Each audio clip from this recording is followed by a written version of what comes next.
Hi mga kalangga ko dyan, welcome back to my video at andito tayo ngayon. Magluluto tayo ng shrimps garlic with butter. At ito siya, yung hipo natin mga kalangga ko dyan. Kaya ito siya yung palayok natin, nilalagyan na natin ng butter. At lalagyan ko siya ng maraming bawang. Ito yung marami kong bawang mga kalangga ko dyan. Kaya ito siya. Ilalagay na natin yung bawang.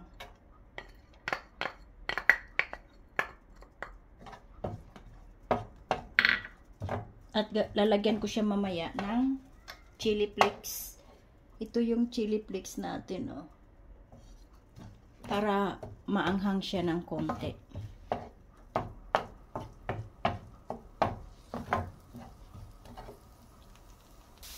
At ito na, naging na yung bawang natin. Ilalagay ko na yung hipo natin. Version ko ito mga kalangga ko dyan. Version ko ito. Sarili kong version. At lalagyan ko siya ng oyster sauce. Yung iba nagluluto, inuuna yung hipon, diba? Ako, inuuna ko yung bawang.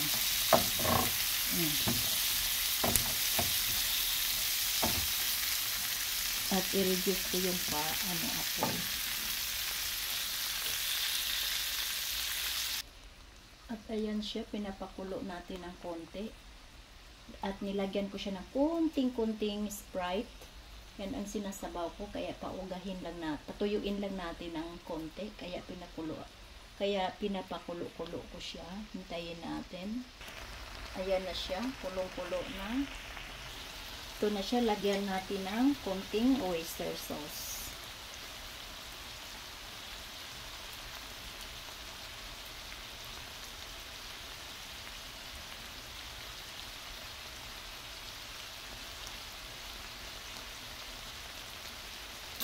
At saka chili flakes.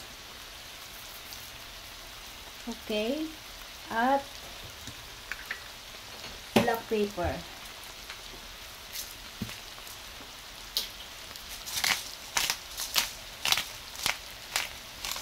Mga kalangga ko dyan, version ko lang to siya ha.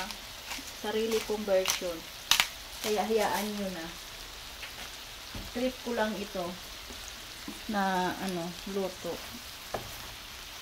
Kaya ito na siya, tuyo na. At sticky na ng konti yung sabaw. Kaya ito yung iftar ko.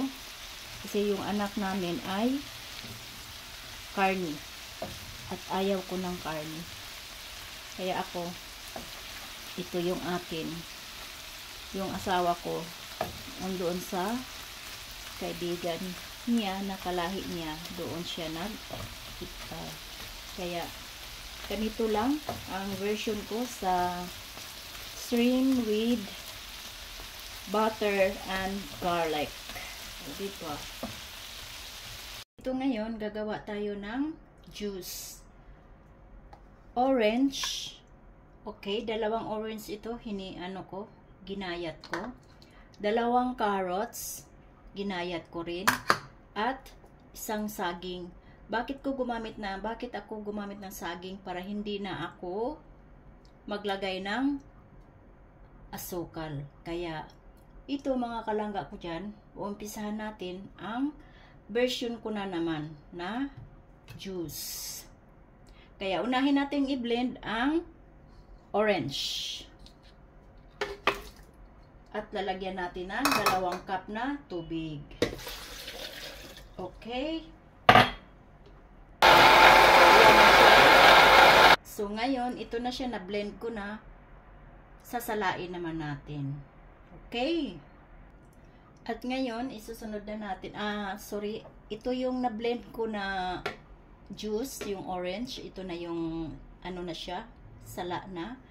At saka ito naman yung isusunod natin, yung 2 carrots natin. Okay. At, ang ilalagay din natin na, tubig, ay yung orange natin. Okay. At ngayon, i-blend na natin. Ngayon, tapos ko na siya na blend, sasalain ko na naman siya mga kasisikoy ko, mga kalangga. At ito ngayon, i-blend natin yung saging natin, mga kalangga ko dyan. Ayan, andyan na yung saging sa loob, okay? Ang ilalagay natin yung juice na nagawa natin sa orange at saka sa carrot. Walang asukal ito mga kalangga ko dyan dahil may diabetes ako at ito ay talagang ano lang, natural na tamis. At ito mga kalangga, i-blend na natin. At ito na, tapos na siya, kaya titingnan. At ito na yung finished product mga kalangga ko dyan. At tingnan naman ninyo. Talagang healthy ito. Hindi ko na siya tinitikman, chinatsansa ko na lang yung tamis niya. At isa pa, ayaw kong maglagay ng asukal. Kaya natural ang tamis nito mga kalangga ko dyan. At lalagyan ko na lang siya ng ice para malamig. Kaya hanggang dito na lang mga kalangga ko. Ingat kayo dyan and God bless sa ating lahat. Bye bye!